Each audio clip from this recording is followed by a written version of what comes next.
বাগনান থানার অন্তর্গত বাক্সিহাট পঞ্চায়েতের মানপুর শীতলাতলায় প্রায় 38 থেকে 40 কেজি ওজনের বিরাট সামুদ্রিক কচ্ছপ অলিভ রেডলে উদ্ধার হয়।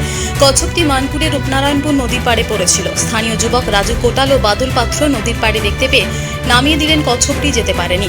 তারা সঙ্গে সঙ্গে ডাঙায় তুলে এনে বাগনান থানায় খবর দেয়। বাগনান থানার আধিকারিকরা যোগাযোগ করেন হাওড়া জেলা যৌথ পরিবেশ মঞ্চের সদস্য বন্যপ্রাণ সংরক্ষণকারী চিত্রক প্রামাণিকের সঙ্গে। কিছুক্ষণের মধ্যে চিত্রক প্রামাণিক তার সঙ্গী চিন্তন প্রধান সুমন্ত দাস ও তিতাস প্রধানকে নিয়ে এলাকায় গিয়ে দেখেন একটি বিরাট অলিভ রেডলে কচ্ছপ।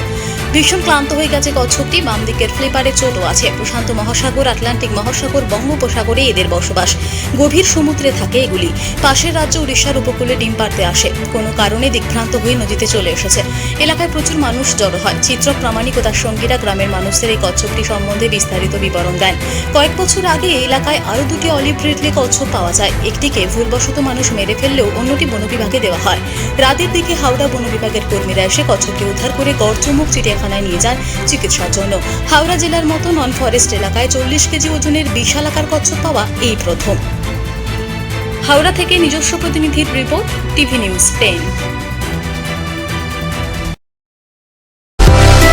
সুলভ সঠিক চিকিৎসার একমাত্র প্রতিষ্ঠান বিবেকানন্দ হসপিটাল। 24 ঘন্টা emergency service, blood bank, trauma care. আপনাদের সেবায় আমরা তৎপর। গুণমান ও পরিষেবায় দুর্গাপুর বিধাননগরের ডক্টর জাকির হোসেন এভিনিউর বিবেকানন্দ হসপিটাল শিল্পাঞ্চলের মানুষের মন জয় করেছে। সবার আগে খবরের আপডেট পাওয়ার জন্য সাবস্ক্রাইব করুন আমাদের ইউটিউব চ্যানেল এবং ক্লিক করুন বেল নোটিফিকেশন আইকনে।